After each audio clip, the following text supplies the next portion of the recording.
Hello aspirants, welcome to Ekam IAS academy. So ఈరోజు మనం weekly factual current affairs roundup అనేది discuss చేద్దాం. సో 8 టాపిక్స్ ఏంటి అనేది మీరు స్క్రీన్ మీద చూడొచ్చు. First one, reducing methane from organic waste declaration అనేది రీసెంట్గా COP29లో సైన్ చేయడం జరిగింది. మరి ఇండియా దీంట్లో జాయిన్ అయిందా లేదా, దీని మెయిన్ ఆబ్జెక్టివ్స్ ఏంటనేది డిస్కస్ చేద్దాం. దాంతోపాటు గ్రీన్ వరల్డ్ ఎన్వైర్న్మెంట్ అవార్డ్ అనేది ఇండియాకి సంబంధించిన ఒక కంపెనీకి ఇవ్వడం జరిగింది. సో దాని గురించి తెలుసుకోవాలి. అండ్ ఫెయిర్ ఇనిషియేటివ్, సో దీనికి సంబంధించింది ఎవరు లాంచ్ చేశారు, అండ్ దాంతోపాటు డెబ్రీగఢ్ వైల్డ్ లైఫ్ సాంక్చురీ ఇది న్యూస్లో ఎందుకు ఉంది, అలానే GSAT N2 or GSAT 20 అనేది, దాంతోపాటు క్లౌడ్ సీడింగ్ అనేది Delhi air pollution point of వ్యూలో ఒక సొల్యూషన్గా చూస్తున్నారు, అది ఏంటనేది తెలుసుకుందాం.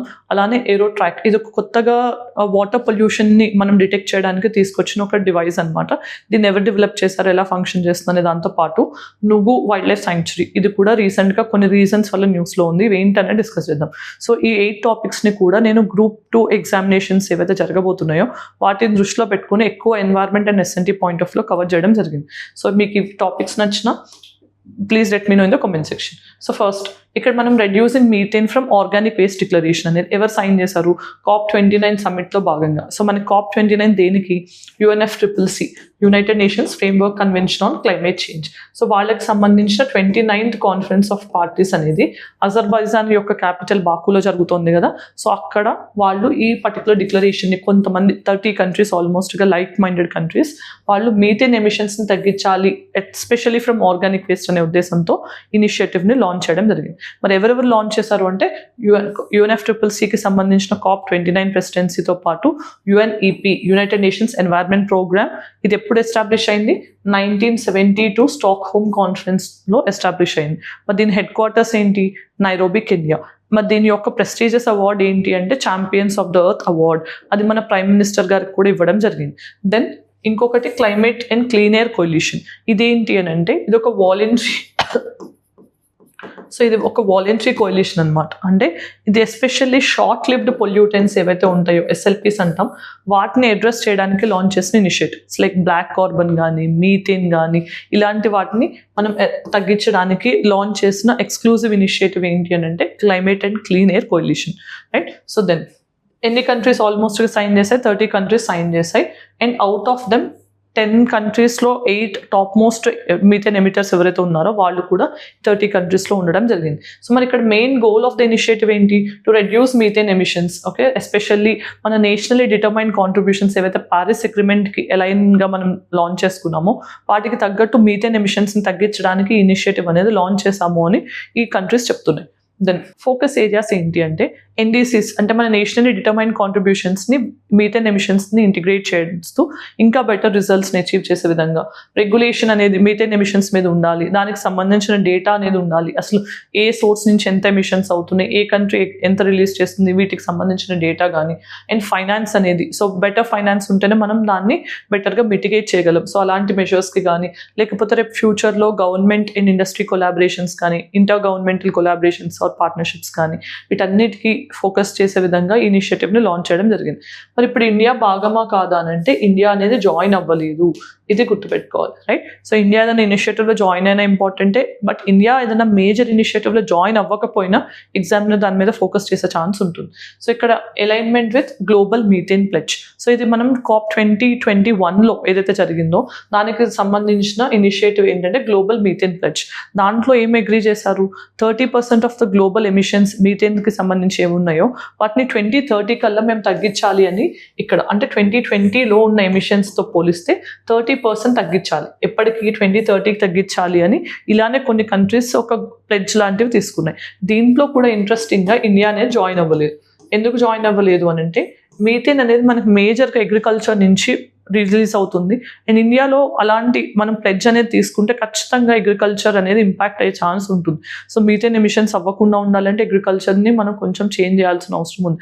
అలాంటివి ఇండియా డెవలపింగ్ కంట్రీగా ఉన్నప్పుడు చేయడం సాధ్యం కాదు అనే ఉద్దేశంతో ఇండియా దీంట్లో జాయిన్ అవ్వలేదు, రైట్. సో దెన్ మరి ప్రయారిటీ యాక్షన్స్ ఏంటి అని అంటే ఆర్గానిక్ వేస్ట్ జనరేషన్ అనే దాన్ని మనం ల్యాండ్ ఫిల్స్ కానీ వీటి నుంచి కూడా రిలీజ్ అవుతుంటుంది మీథేన్, కాబట్టి దాన్ని తగ్గించడంతో పాటు సెపరేట్ వేస్ట్ కలెక్షన్, వేస్ట్ అనే దాన్ని కూడా మనం సాలిడ్ వేస్ట్ని కూడా వెట్ అండ్ డ్రైగా సెగ్రిగేట్ చేస్తూ ప్రాపర్గా డిస్పోజ్ చేస్తే దాంతో మీథేన్ తగ్గించవచ్చు. అలానే management of organic waste in land fils.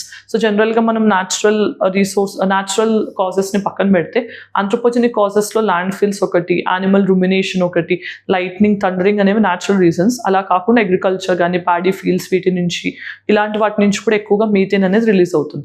And మనం గుర్తుపెట్టుకోవాల్సిన most importantly methane is a short lived pollutant.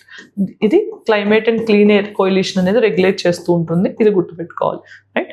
So then second topic, green world environment award 2024 అనేది. సో దీన్ని రీసెంట్గా ఎవరికి ఇవ్వడం జరిగింది అని అంటే ఇండియన్ కంపెనీ అయిన కోల్ ఇండియా లిమిటెడ్కి ఇవ్వడం జరిగింది.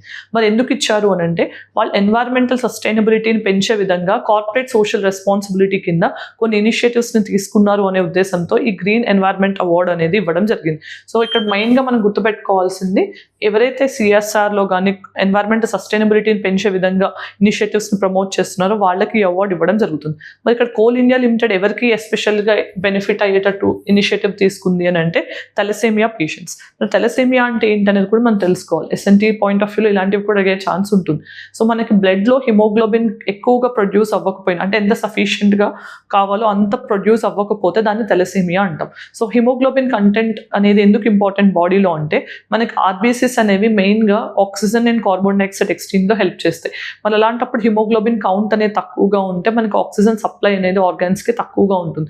అలాంటప్పుడు ఫేస్ చేసే కండిషనే తలసేమియా అనమాట. అలాంటి పేషెంట్స్కి ఫైనాన్షియల్ గ్రాంట్స్ని ఇవ్వడానికి ఈ కోల్ ఇండియా లిమిటెడ్ అనేది ఒక ఇనిషియేటివ్ని తీసుకుంది, ఎస్పెషల్లీ బోన్ మ్యారో ట్రాన్స్ప్లాంటేషన్ చేసే వాళ్ళకి. దానికోసం అని చెప్పి ఇనిషియేటివ్ని ఇవ్వడం జరిగింది, రైట్? సో ఇక్కడ ఎవరు ప్రెజెంట్ చేస్తారు అంటే గ్రీన్ ఆర్గనైజేషన్ అనేది లండన్ బేస్డ్ ఆర్గనైజేషన్. ఇది 1994లో నాన్ ప్రాఫిట్ ఆర్గనైజేషన్గా ఎస్టాబ్లిష్ అయింది. సో వాళ్ళు ఈ పర్టికులర్ ప్రైజ్ని కానీ అవార్డ్ని కానీ ఇవ్వడం జరుగుతుంది. సో ఇక్కడ మనకి సిఎస్ఆర్ బెస్ట్ ప్రాక్టీసెస్ ఎవరైతే ఉన్నారో ఏదైనా కానీ అది ఎన్వైర్న్మెంటల్ సస్టైనబిలిటీ కానీ సోషల్ యాక్టివిటీస్లో భాగంగా దానికి ఇస్తున్నారు. సో ఇక్కడ మనం గుర్తుపెట్టుకోవాల్సింది గ్లోబల్ అవార్డ్స్, ఈ గ్రీన్ వరల్డ్ అవార్డ్ అనేది సస్టైనబిలిటీ అనేది అండ్ సిఎస్ఆర్ ఎక్సలెన్స్కి ఇస్తారు. మరి కార్పొరేట్ సోషల్ రెస్పాన్సిబిలిటీ అంటే ఏంటి అని అంటే మనకి ఎప్పుడైతే కంపెనీస్ కొన్ని క్రైటీరియాస్ ఉంటాయి, like for example 100 crores of annual turn over కానీ 500 crores మనకి అంటే 5 crores ఆఫ్ ప్రాఫిట్ కానీ ఇలాంటి కండిషన్స్ ఉన్నప్పుడు అట్లీస్ట్ 2 years ప్రాఫిట్లో 2% ఆఫ్ ద ప్రాఫిట్స్ని వాళ్ళు సొసైటీ కోసం గివ్ బ్యాక్ చేయాలన్నమాట. సో ఇది ఎవరు మ్యాండేట్ చేశారు అంటే సెక్షన్ 135 ఆఫ్ కంపెనీస్ యాక్ట్ 2013 ప్రకారం మ్యాండేట్ అయింది. ఓకే, 1956లో వచ్చిన యాక్ట్ మనం 2013లో రిపీల్ చేసి మళ్ళీ కొత్త యాక్ట్ తీసుకొచ్చాం. సో దాంట్లో ఫస్ట్ టైం మ్యాండేట్ చేసిన first country to implement such mechanism India అనమాట. సిఎస్ఆర్, కార్పొరేట్ సోషల్ రెస్పాన్సిబిలిటీ, దాంట్లో భాగంగా కోల్ ఇండియా లిమిటెడ్ అనేది చేస్తుంది. దెన్ మరి కోల్ ఇండియా లిమిటెడ్ గురించి కూడా మనం బ్రీఫ్గా చూస్తే 1975లో ఎస్టాబ్లిష్ చేసిన పబ్లిక్ సెక్టర్ యూనిట్ అనమాట. సో ఇది వరల్డ్లోనే సింగిల్ లార్జెస్ట్ కోల్ ప్రొడ్యూసర్గా కూడా ఉంది, కార్పొరేట్ ఎంప్లాయీ కూడా. At the same time 83% of India's coal generation అనేది కోల్ ఇండియా లిమిటెడ్ నుంచి జరుగుతుంది. ఇంతకుముందు మనకి ప్రైవేట్ ప్లేయర్స్కి పెద్దగా కోల్ ఎక్స్ట్రాక్షన్లో ఛాన్స్ లేదు, కానీ ఇప్పుడు రీసెంట్గా గవర్నమెంట్ అనేది వాళ్ళకు కూడా ఛాన్స్ ఇవ్వడం జరుగుతుంది. And 57% of primary commercial energy అనేది కూడా కోల్ డిపెండెంట్ అనేది ఇండియాలో ఇప్పటికీ ఉంది, రైట్? సో కోల్ని మనం డిపెండెన్సీ తగ్గించుకుంటూనే రెన్యూవబుల్ ఎనర్జీ వైపు వెళ్ళడం అనేది కూడా ఇనిషియేటివ్స్ ఏం తీసుకున్నా వాటికి సంబంధించింది కూడా మీరు గుర్తుపెట్టుకోవాలి. రీసెంట్గా మనం చూస్తే కోల్ థర్మల్ పవర్ ప్లాంట్స్ నుంచి కార్బన్ డైఆక్సైడ్ నుంచి మెథనాల్ కన్వర్ట్ చేసే ప్లాంట్ని కూడా ఎన్టీపీసీ లాంచ్ చేసింది. దాని గురించి కూడా నేను ఒక డీటెయిల్డ్ వీడియో చేశాను, అది కూడా చూడండి. దెన్ పేర్ ఇనిషియేటివ్. మరి పేర్ ఇనిషియేటివ్ అంటే ఏంటి? ఇక్కడ సెంటర్ అనౌన్స్ చేసిన ఇనిషియేటివ్ పేరు partnership for accelerated innovation and research, pair initiative. మరి ఇది ఎవరు లాంచ్ చేశారు? Anusandhan research and innovation foundation అనేవాళ్ళు వీళ్ళు లాంచ్ చేయడం జరిగింది, నేషనల్ రీసెర్చ్ ఫౌండేషన్ అనేవాళ్ళు. సో ఇది 2023లో ఎస్టాబ్లిష్ అయింది. సో ఈ రీసెర్చ్ ఫౌండేషన్ యొక్క మెయిన్ జాబ్ ఏంటి అని అంటే యూనివర్సిటీస్లో యొక్క మనకి రీసెర్చ్ అండ్ డెవలప్మెంట్ని ప్రమోట్ చేయడానికి తీసుకొచ్చిన ఇనిషియేటివ్స్, ఎస్పెషల్లీ సైంటిఫిక్ ఇన్నోవేషన్స్తో పాటు మనకి రీసెర్చ్ అండ్ డెవలప్మెంట్కి నాలెడ్జ్ ఎక్స్పర్టైజ్ పెంచడానికి దీన్ని తీసుకురావడం జరిగింది, రైట్? సో దెన్ సపోర్ట్ ఏంటి అని అంటే కాంపిటేటివ్ రీసెర్చ్ అనేది చాలా ఇంపార్టెంట్ అనే దాంతో పాటు మనం ప్రొడక్టివ్ కొలాబరేషన్స్ అనేవి అంటే గ్లోబల్ కొలాబరేషన్స్ని ఎన్హాన్స్ చేస్తూ మన ప్రొడక్టివిటీని పెంచుకుంటూనే క్వాలిటీతో పాటు అడ్వాన్స్డ్ రీసెర్చ్ పెంచడం and infusion of best practices వీటన్నిటి కోసం ఇనిషియేటివ్ని లాంచ్ చేయడం జరిగింది. Then Anusandhan National Research Foundation, ఇది ఎప్పుడు ఎస్టాబ్లిష్ చేశాము? 2023లో ఎస్టాబ్లిష్ చేయడం జరిగింది. ఇంతకు ముందున్న science and engineering research board అనేది ఉంది, దాని బదులు మనం దీన్ని తీసుకురావడం జరిగింది. ఇది నేషనల్ ఎడ్యుకేషన్ పాలసీలో మనం రీసెర్చ్ అండ్ డెవలప్మెంట్ని ఎలా ప్రమోట్ చేయడానికి అనుకున్నామో దానికి అనుగుణంగా దీన్ని డిజైన్ చేయడం జరిగింది. సో ఇక్కడ గుర్తుపెట్టుకోవాల్సింది science and engineering research board అనేది దీంట్లోకి మర్జ్ అవ్వడం జరిగింది అనుసంధాన్ నేషనల్ రీసెర్చ్ ఫౌండేషన్లో భాగంగా.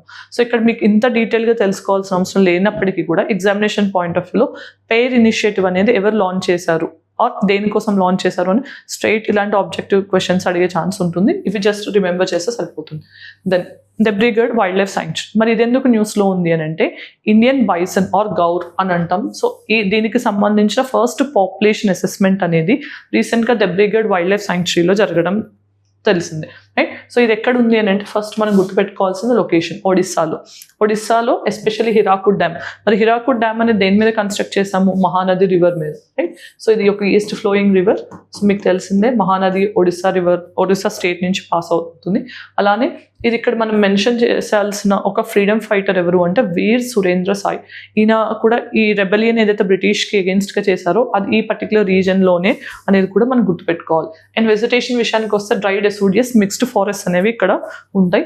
ఫౌనా విషయానికి వస్తే ఈ type of animals like tiger కానీ స్లాత్ బేర్ లెపర్డ్ హైనా ఇలాంటివన్నీ కూడా బైసన్. ఓకే, సో దీని గురించి మనం డిస్కస్ చేస్తున్నాం. ఇలాంటివన్నీ కూడా ఇక్కడ కామన్గా కనిపించే యానిమల్స్. దాంతోపాటు ఇండియన్ బైసన్ అనేది చూస్తే లార్జెస్ట్ ఎక్స్టెంట్ బొవైన్ యానిమల్ అనమాట. ఓకే, బొవైన్ యానిమల్ స్పీసీస్లో లార్జెస్ట్ స్పీసీ ఏంటి అంటే ఇది. దాంతోపాటు మనం గుర్తుపెట్టుకోవాల్సిన హ్యాబిటాట్ విషయానికి వస్తే ఫారెస్టెడ్ హిల్స్ కానీ గ్రాసీ ఏరియాస్లో కానీ ఇది ఉంటుంది. డిస్ట్రిబ్యూషన్ చూస్తే కనుక 13,000 నుంచి 30,000 పాపులేషన్ ఉంది ఇండియన్ బైసన్ ఆర్ గౌర్ది అని తెలుస్తుంది. Out of which 80% or 85% of Indian bison population ఇండియాలోనే ఉంది. ఎస్పెషల్లీ వెస్ట్రన్ ఘాట్స్లో ఎక్కువగా ఉంది. దాంట్లో కూడా చూస్తే Wayanad region, Nagarhole, Mudumalai and Bandipur ఈ పర్టికులర్ ఏరియాస్లో ఎక్కువగా ఉంది. అండ్ మనం గుర్తుపెట్టుకోవాల్సింది ఇది ఇండియాలో మాత్రమే కనిపించే యానిమల్ కాదు, along with India, Burma and థాయిలాండ్లో కూడా ఇది కనిపిస్తుంది. అండ్ ఇంకా ఇంపార్టెంట్గా ఇది స్టేట్ యానిమల్ ఆఫ్ గోవా అలానే బీహార్ కూడా. ఇవి గుర్తుపెట్టుకోండి. ఇక్కడ ఒడిస్సాలో మనం చేసినప్పటికీ కూడా ఒడిస్సాకి స్టేట్ యానిమల్ కాదు, గోవా అండ్ బీహార్. ఒడిస్సా యొక్క స్టేట్ యానిమల్ ఏంటి అనేది ఆన్సర్ తెలిస్తే కామెంట్ సెక్షన్లో చెప్పండి. దెన్ కన్జర్వేషన్ విషయానికి వస్తే ఇది వల్నరబుల్ స్టేటస్ని కలిగి ఉంది, ఎస్పెషల్లీ IUCN కేటగిరీలో.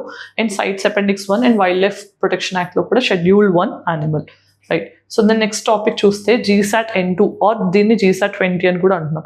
మరి రీసెంట్గా ఇస్రో అనేది ఈ పర్టికులర్ శాటిలైట్ని SpaceX కొలాబరేషన్తో లాంచ్ చేయడం జరిగింది. మరి ఈ SpaceX కొలాబరేషన్తో చేయాల్సిన అవసరం ఇస్రోకి ఎందుకు వచ్చింది, ఇది ఎందుకు సిగ్నిఫికెంట్ అనేది తెలుసుకోవాలి. సో ఫస్ట్ మనం తెలుసుకోవాల్సింది ఏంటి, ఈ GSAT N2 అనేది ఒక కమ్యూనికేషన్ శాటిలైట్. సో కమ్యూనికేషన్ అంటే మనకు తెలిసిందే బ్రాడ్బ్యాండ్ కనెక్టివిటీ కానీ ఇంటర్నెట్ కనెక్టివిటీ ఇలాంటి వాటికి మనం జనరల్గా కమ్యూనికేషన్ శాటిలైట్స్ని లాంచ్ చేస్తాం. సో అది కాకుండా మనం గుర్తుపెట్టుకోవాల్సింది ఇది ఏ ఆర్బిట్లో ప్రవేశపెట్టారు, geostationary orbit, transfer orbit. మనకి ఇక్కడ గుర్తుపెట్టుకోవాల్సింది 2 types ఆఫ్ ఆర్బిట్స్ ఉంటాయి. సో జియో స్టేషనరీ ఆర్బిట్ అంటే మనకి ఈ ఈక్వేటోరియల్ యాక్సిస్ ఎక్కడ ఉందో దానికి అలైన్ అయ్యే విధంగా స్టేషనరీగా పెడతారు అనమాట. అంటే ఈక్వేటోరియల్ యాక్సిస్ కానీ ఈ శాటిలైట్ పెట్టిన ఆర్బిట్ కానీ సేమ్ ఉండేటట్టు చూసుకుంటారు. దానివల్ల ఏమవుతుందంటే మనం ఎక్కడి నుంచి చూసినా ఆ శాటిలైట్ అదే పొజిషన్లో స్టేషనరీగా ఫిక్స్డ్గా ఉంటుంది. కానీ మనం గుర్తుపెట్టుకోవాల్సింది ఈ శాటిలైట్ మూవ్ అయ్యే speed and earth rotational speed రెండు మ్యాచ్ అవుతాయి. దానివల్ల ఏమవుతుంది, అది ఎప్పుడు అక్కడే ఉన్నట్టు కనిపిస్తుంది, ఎందుకంటే మనం కూడా మూవ్ అవుతుంటాం కాబట్టి. అండ్ జియో సింక్రోనస్ ఏంటి అని అంటే అది కూడా earth's rotational speed and satellite speed match అయినప్పటికీ కూడా అది ఈక్వటోరియల్ యాక్సిస్లోనే ఉండాల్సిన అవసరం ఉండదు. అది ఈక్వటోరియల్ యాక్సిస్ కాకుండా ఎక్కడైనా జియో మూవ్మెంట్ అంటే ఏదో ఎర్త్ రొటేషనల్ మూవ్మెంట్ ఉందో దానికి సింక్ అయ్యే విధంగా ప్రవేశపెడతారు. మరి ఇక్కడ geosynchronous transfer orbit GTO అంటే ఏంటి అని అంటే ఇది ఒక టెంపరరీ ఆర్బిట్ అనమాట, అంటే పర్మనెంట్ ఆర్బిట్ కాదు. సో ఇనీషియల్గా ఏంటంటే మనం ఎర్త్ నుంచి ఒక ఆర్బిట్లో ప్రవేశపెట్టిన తర్వాత ఒక థ్రస్ట్ ఇస్తూ దాన్ని ఒక ఆర్బిట్లోకి ప్రవేశపెట్టి ఫైనల్లీ అసలు ఇంటెండెడ్ ఆర్బిట్లోకి పెడతాం అనమాట. దీన్ని GTO అని అంటాం. అంటే ఏదైతే ట్రాన్స్ఫర్ ఆర్బిట్ ఉందో అంటే మనం ఒరిజినల్గా ప్రవేశపెట్టిన ఆర్బిట్ అండ్ ఫైనల్లీ ప్రవేశపెడుతున్న ఆర్బిట్ దాని మధ్యలో ట్రాన్స్ఫర్ ఏదైతే ఇక్కడ చేస్తామో దాన్ని ఈ ట్రాన్స్ఫర్ ఆర్బిట్స్ అంటాం అనమాట. ఇది గుర్తుపెట్టుకోవాలి, రైట్. సో ఇది advanced communication satellite system of India. మరి దీన్ని ఎవరు డెవలప్ చేశారు అని అంటే న్యూ స్పేస్ ఇండియా లిమిటెడ్. ఇది ఇస్రో యొక్క సెకండ్ కమర్షియల్ ఆర్మ్, ఇది గుర్తుపెట్టుకోవాలి, right. So first commercial arm ఏంటి ఇస్రోకి అని అంటే Antrix corporation. So commercial arm అంటే ఏంటి అంటే మనకి ప్రైవేట్ కానీ ఫారిన్ కొలాబరేషన్స్తో ఏదైనా ఇస్రో డీల్ చేయాలి అని అంటే ఆ కమర్షియల్ కొలాబరేషన్స్ అన్నీ కూడా ఈ NSIL అనే చూసుకుంటుంది. మరి ఇది ఏ డిపార్ట్మెంట్ కింద ఉంది? డిపార్ట్మెంట్ ఆఫ్ స్పేస్ కింద ఉంది. 2017లో దీన్ని ఎస్టాబ్లిష్ చేయడం జరిగింది. మరి ఎవరు లాంచ్ చేశారు? SpaceX యొక్క Falcon 9 రాకెట్ అనేది దీన్ని లాంచ్ చేయడం జరిగింది. సో ఇది ఏ orbit? Geosynchronous transfer orbit. Okay, geosynchronous transfer ఆర్బిట్లో దీన్ని ప్రవేశపెట్టడం జరిగింది. మరి ఆబ్జెక్టివ్ ఏంటి? దీన్ని ఎందుకు లాంచ్ చేసాం? డేటా అండ్ ఇంటర్నెట్ సర్వీసెస్తో పాటు in flight internet connectivity. So మనకి జనరల్గా తెలిసిందే ఫ్లైట్లో ఆన్ బోర్డ్ ఉన్నప్పుడు మనకి వైఫై తప్పించి మనకి జనరల్గా అంటే మొబైల్ డేటా ఇవన్నీ వర్క్ చేయవు కాబట్టి proper internet connectivity within the subcontinent ప్రిమైసెస్లో ఉండే విధంగా చూడటంతో పాటు డేటా ట్రాన్స్మిషన్ అనేది ఇంకా ఫాస్ట్ చేస్తే మనకి స్మార్ట్ సిటీస్ కాంపోనెంట్లో చాలా హెల్ప్ చేస్తుందని కూడా కన్సిడర్ చేయొచ్చు, రైట్. దెన్ మరి ఇక్కడ ఎందుకు మనం ఆల్రెడీ GSLV MK3 Mark 3 కానీ GSLV MK2 ఉన్నప్పుడు SpaceX యొక్క Falcon 9 మీద మనం ఎందుకు డిపెండ్ అవ్వాల్సి వచ్చింది అని అంటే మన MK3 ఏదైతే ఉందో అది 4000 kgs వరకు జియోసిన్క్రోనస్ ట్రాన్స్ఫర్ ఆర్బిట్లోకి ప్రవేశపెట్టగలదు. కానీ ఇక్కడ మనం ఉన్న GSAT-20 కానీ GSAT-N2 ఏదైతే ఉందో ఇది 4700 kgs ఉంది. అంటే ఆల్మోస్ట్గా 700 kgs బరువు ఎక్స్ట్రా ఉంది కాబట్టి మనం SpaceX యొక్క Falcon 9ని యూజ్ చేయాల్సి వచ్చింది.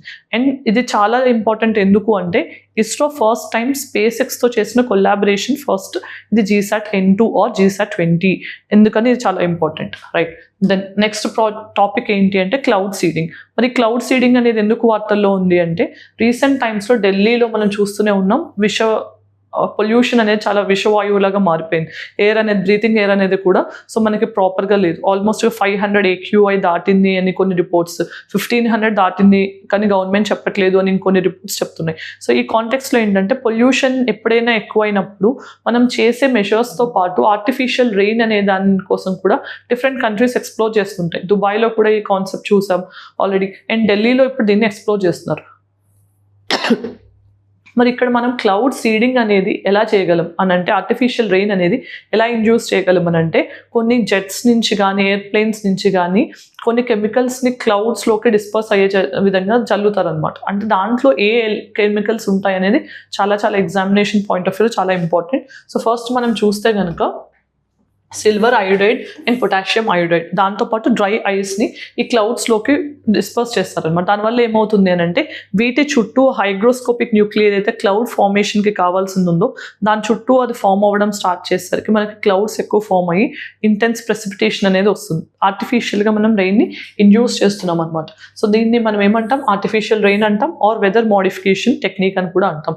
మెయిన్ ఆబ్జెక్టివ్ ఏంటి? ప్రెసిపిటేషన్ ఎక్కువ పడితే ఏమవుతుందంటే పొల్యూటెన్స్ అనేవి స్కాటర్ అవుతాయి, దానివల్ల పొల్యూషన్ తగ్గుతుంది అని చెప్పి ఈ మెథడ్ని యూజ్ చేస్తున్నారు. సో ఇక్కడ మనం చూస్తే ఈ న్యూక్లియర్ అనేది వాటర్ డ్రాప్లెట్స్ చుట్టూ ఫామ్ అవడం వల్ల ప్రెసిపిటేషన్ అనేది ఇంక్రీజ్ అవుతుంది.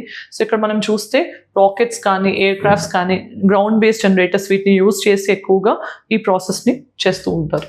దెన్ మరి దీనివల్ల మనకి ఏంటంటే పొల్యూటెన్స్ అనేవి especially particulate matter PM2.5 PM10 ఉన్నాయి కదా, సో ఇలాంటి పార్టికులేట్ మ్యాటర్ అనేది డిస్పర్స్ అవుతుంది అనే రీజన్తో దీన్ని తీసుకోవడం జరుగుతుంది. అండ్ ఇంక్రీస్డ్ రెయిన్ఫాల్తో పాటు మనకి డస్ట్ అనేది సెటిల్ అయ్యి ఆల్ ఎయిర్ బోర్న్ పార్టికల్స్ అంటే PM కానీ ఇలాంటి మనకి ఎయిర్ బోర్న్ పొల్యూటెన్స్ ఏవైతే ఉంటాయో వాటిని కూడా డిస్పర్స్ చేయడంలో ఇది ఎఫెక్టివ్గా ఉంటుంది.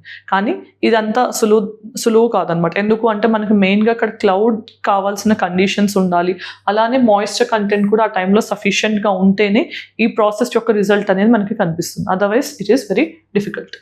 దెన్ నెక్స్ట్ ఏంటి అని అంటే మనకి ఏరోటాక్.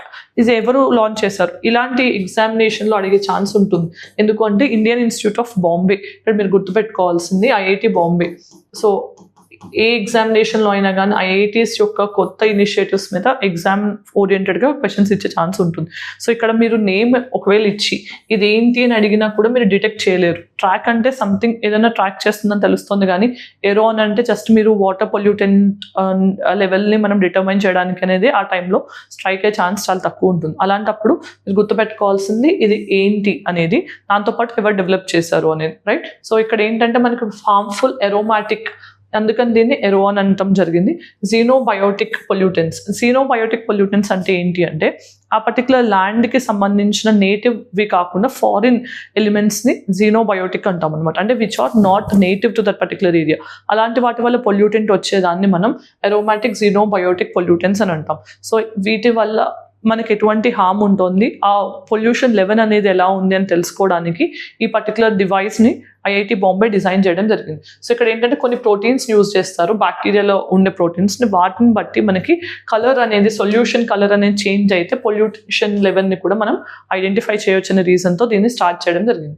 సో ఇక్కడ మనం చూస్తే వాటర్ టెంపరేచర్ అనేది అట్లీస్ట్ 50 degrees వరకు కూడా ఈ డివైస్ అనేది ఫంక్షన్ చేయగలదు. సో మరి దీనివల్ల అడ్వాంటేజ్ ఏంటి? ఇది ఒక లో కాస్ట్, బ్యాటరీ ఆపరేటెడ్, అలానే పోర్టబిలిటీ. అంటే మనం ఇంతకు ముందు ఏదైనా రిపోర్ట్ ఎక్కడైనా కండక్ట్ చేస్తే పొల్యూటెంట్ సైట్లో, అక్కడి నుంచి మళ్ళీ ల్యాబొరేటరీకి తీసుకెళ్ళి అక్కడే ఆ శాంపుల్స్ని మనం ప్రాసెస్ చేసే ఛాన్స్ ఉండేది. కానీ ఇప్పుడు అలా కాకుండా ఇది చిన్న మెషిన్ కాబట్టి దీన్ని ఎక్కడంటే అక్కడ తీసుకెళ్ళి మనం ఇన్స్టంటేనియస్గా అక్కడే టెస్ట్ కండక్ట్ చేసి రిజల్ట్ తెచ్చుకునే ఛాన్స్ కూడా ఉంటుందన్నమాట. సో ఇక్కడ గుర్తుపెట్టుకోవాల్సింది ఇది వాటర్ పొల్యూషన్కి అండ్ ఐఐటి బాంబే తీసుకొచ్చిన initiative. So next last topic ఏంటి అని అంటే మనకి నుగు వైల్డ్ లైఫ్ సాంక్చురీ. ఇది ఎందుకు న్యూస్లో ఉంది అని అంటే మనకి నేషనల్ టైగర్ కన్జర్వేషన్ అథారిటీ చాలా రోజుల నుంచి బందీపూర్ టైగర్ రిజర్వ్లో ఉన్న కోర్ ఏరియాస్ని నుగు వైల్డ్ లైఫ్ సాంక్చురీని కూడా ఇంక్లూడ్ చేసి ఇంప్లిమెంట్ చేయాల్సిన రికమెండేషన్స్ ఇచ్చినప్పటికీ కూడా వీటిని ఇంప్లిమెంట్ చేయలేదు. అంటే బందీపూర్ టైగర్ రిజర్వ్ యొక్క కోర్ ఏరియాలో ఈ నుగు వైల్డ్ లైఫ్ సాంక్చురీ అనేది ఉంది. సో దానికి సంబంధించిన మెజర్స్ అనేవి ఇంప్లిమెంట్ అవ్వట్లేదు అని చెప్పి రీసెంట్గా ఎన్టీసీ అనేది దాని డిస్ప్లెజర్ని ఎక్స్ప్రెస్ చేయడం జరిగింది. రైట్. సో మరి ఇది ఎక్కడ ఉంది అనేది కూడా ఇంపార్టెంట్. మైసూర్లో, ఎస్పెషల్లీ ఇన్ కర్ణాటకలో ఉంది. అండ్ ఇది బందీపూర్కి నార్థర్న్ సైడ్ ఉందన్నమాట. అంటే మనం గుర్తుపెట్టుకోవాల్సింది ఏంటి, ఇక్కడ నుగు డ్యామ్ అనేది క్రియేషన్ చేయడం వల్ల, అంటే ఎస్టాబ్లిష్ చేయడం వల్ల, ఒక బ్యాక్ వాటర్స్ ఫామ్ అవడం వల్ల మనకి ఈ పర్టికులర్ రిజర్వాయర్ దగ్గర, నుగు రివర్ ఫ్లోయర్ దగ్గర మనకి ఈ డ్యామ్ కన్స్ట్రక్ట్ చేయడం జరిగింది. సో మరి ఈ నుగు రివర్ అనేది దేనికి ట్రిబ్యూటరీ? కావేరీ రివర్కి ట్రిబ్యూటరీ. సో మనం గుర్తుపెట్టుకోవాల్సింది ఇదే నీలగిరి బయోస్ఫియర్ రిజర్వ్లో భాగంగా ఒక వైల్డ్ లైఫ్ సాంక్చురీ. సో మనం కావేరీ అనగానే మనకి వాటర్ దేని నుంచి వస్తుందంటే ఎప్పుడు south west monsoon and north east monsoon రెండింటి నుంచి వాటర్ తెచ్చుకునే ఒక్కగానొక్క రివర్ ఏంటి ఇండియాలో అంటే కావేరీ రివర్. రైట్. సో మరి వెజిటేషన్ విషయానికి వస్తే మిక్స్డ్ డెసిడియస్ ఫారెస్ట్తో పాటు డ్రై డెసిడియస్ ఫారెస్ట్ కూడా ఇక్కడ కనిపిస్తుంది. సో మరి ఫౌనా అనేది ఇవి జనరల్గా కనిపించేవి. రైట్. సో దెన్ మరి ఈరోజు మనం వీక్లీ కరెంట్ అఫైర్స్ రౌండప్లో భాగంగా 8 different topics, especially from environment and ఎస్ఎన్టీలో last week almost 14th of November నుంచి 22nd of November వరకు ఇంపార్టెంట్ అనిపించినవి అప్కమింగ్ ఎగ్జామినేషన్స్ పాయింట్ ఆఫ్ వ్యూలో 8 different టాపిక్స్ కవర్ చేయడం జరిగింది. ఈ ఇనిషియేటివ్ మీకు నచ్చినట్లయితే మీ ఒపీనియన్ కామెంట్ సెక్షన్లో చెప్పండి. ఇలాంటి ఫర్దర్ టాపిక్స్ ఏమైనా కావాలన్నా అవి కూడా నేను కవర్ చేయడానికి ట్రై చేస్తాను. ఎస్పెషల్లీ ఏపీ Group 2 ఆస్పిరెంట్స్ కోసం SNT and environment point of వ్యూలో కొన్ని క్లాసెస్ కూడా ప్లాన్ చేస్తున్నాం. ఆ డీటెయిల్స్ కూడా ఫర్దర్గా మీకు చెప్తాను. Do watch our videos for more details. Thank you. All the very best.